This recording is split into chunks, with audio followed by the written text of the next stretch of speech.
Hi friends, வணக்கம். Welcome to Vijayalakshmi kitchen.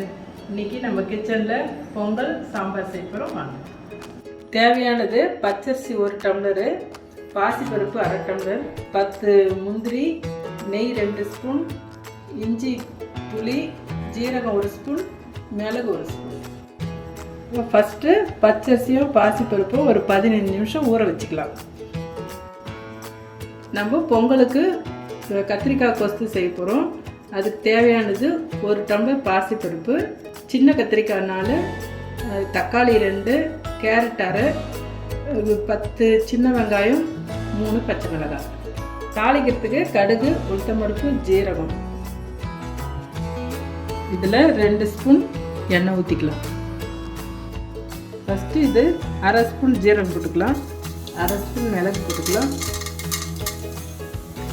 5 முந்திரி பருப்பு போட்டுக்கலாம், கருவேப்பிலை கொஞ்சம், இஞ்சி துளி, அரிசி போட்டுக்கலாம்.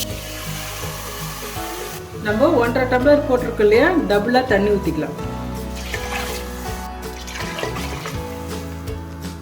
நம்ம எந்த டம்ளர் அளவு எடுக்கிறோமோ அந்த டம்ளர்லேயே டபுளாக தண்ணி ஊற்றிக்கலாம். கொஞ்சம் ஜாஸ்தி இருந்தாலும் நல்லா குழைய வேகும். உப்பு 1.5 ஸ்பூன் போட்டுக்கலாம். இது கொஞ்சம் கொதிக்கிட்டோன்னு நம்ம கலரி விட்டுட்டு மூடிக்கலாம். லைட்டாக கொதி வந்துடுச்சு. இப்போ மூடி வச்சுக்கலாம். 4 விசில் வந்து நிறுத்திக்கலாம்.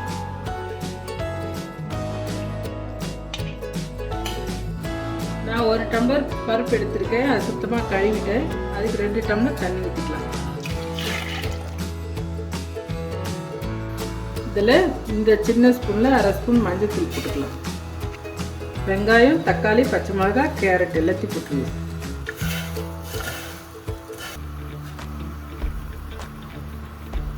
கத்திரிக்காயும் போட்டுடலாம். உப்பு 1 ஸ்பூன், சிட்டிகை பெருங்காயம். நல்லா கலந்துட்டு 1 விசில் வந்து ஆஃப் பண்ணிக்கலாம்.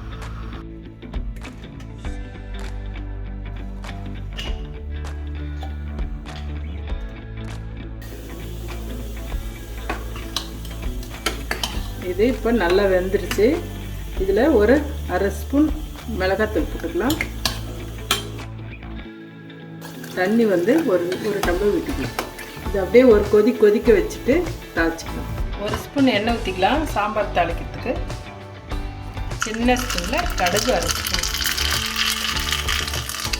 உளுத்தம்பருப்பு 1/4 ஸ்பூன், ஜீரகம் 1/4 ஸ்பூன், ஒரு காஞ்ச மிளகாய், கருவேப்பிலை, சிட்டிகை பெருங்காயம்.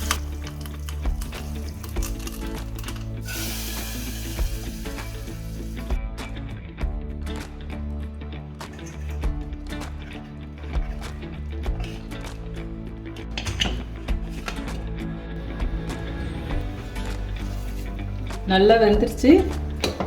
கொஞ்சம் தண்ணி ஊற்றிக்கலாம். அதில்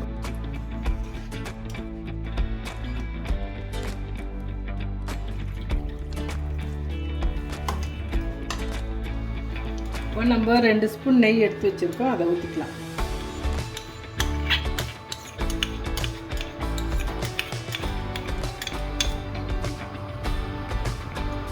முந்திரி போட்டுக்கலாம். நம்ம பாதி தாளித்து அதில் போட்டோம், மீதி பாதி இதில் போட்டுக்கலாம். ஜீரகம் போட்டுக்கலாம், மிளகு போட்டுடலாம். நம்ம எப்பவுமே முதல்ல தாளித்தா கூட லாஸ்ட்டில் நெய் ஊற்றி இந்த மாதிரி தாளிச்சிங்கன்னா பொங்கல் சூப்பராக இருக்கும். இதில் கொஞ்சம் சிட்டிகை பெருங்காயம், கறிவேப்பிலை,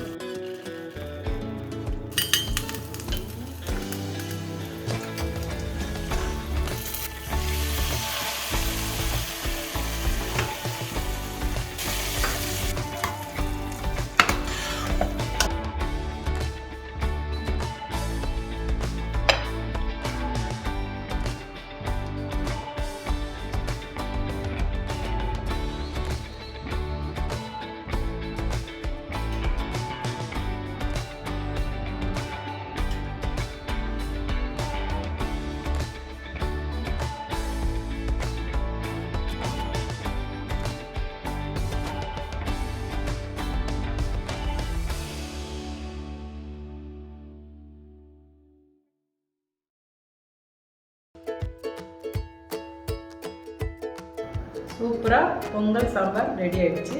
நீங்கள் இந்த மாதிரி வீட்டில் ட்ரை பண்ணி பாருங்கள்.